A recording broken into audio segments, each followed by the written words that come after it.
Hello everyone, আরও একটা নতুন ভিডিওতে তোমাদেরকে অনেক অনেক স্বাগত। তো আজকে হচ্ছে রবিবার, আর রবিবার মানেই বাড়িতে সবার ছুটি, জমিয়ে খাওয়া দাওয়া, আড্ডা মারা, এই সবই, তাই না? তাই সবাই মিলে আজকে একটা রেস্টুরেন্টে গিয়ে ফ্যামিলি লাঞ্চ করার প্ল্যানটা করে ফেললাম। তো সকালের বেসিক কাজকর্মগুলো ঝটপট সবাই মিলে সেরে ফেলে স্নান টান করে রেডি হতে বসে গেছিলাম।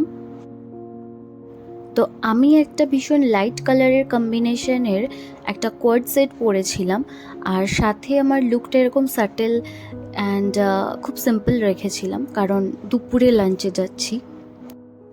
আমার এই মেকআপ লুকের ভিডিওটা তোমরা আমার আরেকটা যে চ্যানেল আছে যেখানে আমি মেকআপের ভিডিও পোস্ট করে থাকি সেখানে পেয়ে যাবে, তো ওখান থেকে তোমরা গিয়ে চেক করে নিতে পারো।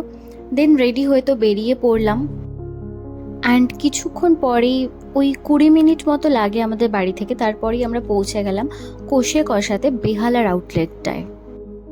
আর এখানে এর আগে একবার এসেছিলাম খাওয়া দাওয়া করতে, তো তখনকার খাবার দাবার টেস্ট সবারই খুব ভালো লেগেছিল, যার জন্য আমরা সেকেন্ড টাইম আবার চলে গেছিলাম। অ্যান্ড এখন তো বর্ষাকাল পড়ে গেছে অলরেডি, আর বাজারেও ইলিশ মাছের ভীষণ দর। তো আমরা বেসিক্যালি ওই একটু ইলিশ মাছের কোনো আইটেম খাবো বলেই প্ল্যান করে গেছিলাম।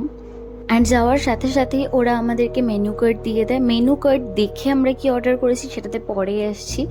তো ফার্স্টেই ওরা আমাদের কমপ্লিমেন্টারি হিসেবে ওই পাঁপড় ভাজাগুলো দিয়েছিল, অ্যান্ড তারপর স্টার্টারে আমরা এই ফিশ ফ্রাইটা নিয়েছিলাম, যেটা খেতে সত্যি ভীষণ ভালো ছিল। মাছটা ভীষণ ফ্রেশ ছিল।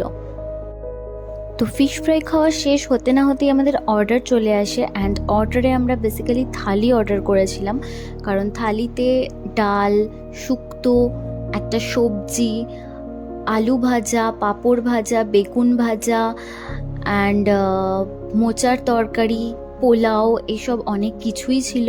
সাথে আমরা আমাদের প্ল্যান ওয়াইজ ইলিশ মাছ অ্যান্ড মাটন কষা অর্ডার করেছিলাম। তো আমি ফার্স্টেই শুক্তো দিয়ে স্টার্ট করলাম, অ্যান্ড এরকম শুক্তো খেতে তো আমার ভীষণ ভালো লাগে, তো শুক্তোটা আমার ভীষণই ভালো লাগছিল। তারপর আর কিছু খাইনি, একেবারে ডিরেক্ট ইলিশ মাছে চলে গেছিলাম। মাছের পিসটা তোমরা দেখতেই পাচ্ছ, অনেকটা বড় ছিল, অনেকটা চওড়া ছিল মাছটা, অ্যান্ড টেস্টটাও যথেষ্ট ভালো ছিল। সত্যি কথা বলতে অত বড় একটা মাছ দিয়ে খাওয়ার পর না আর পেটে একটুও জায়গা ছিল না। স্টিল ভিডিও বানাচ্ছিলাম বলে মাটনটা একটু ট্রাই করলাম, অ্যান্ড মাটনটাও বেশ ভালো ছিল খেতে। ওদের ওখানের মাটন কষাটাই বেস্ট। তো তোমরা যদি কোনো সময় যাও অবশ্যই মাটন কষাটা ট্রাই করবে। আর বাকি যে সমস্ত খাবারগুলো তোমরা এখানে দেখলে না, মানে আমি খেলাম না, সেগুলো সবই বাড়িতে প্যাকিং করে নিয়ে এসেছিলাম। বাড়িতে রাত্রিবেলা অ্যান্ড পরের দিন অবধি খেয়েছি, সেই খাবারগুলোর টেস্টটাও যথেষ্ট ভালো ছিল। তো চলো আজকের ভিডিওটাও এখানেই শেষ করছি, দেখা হচ্ছে নেক্সট কোনো ব্লগে।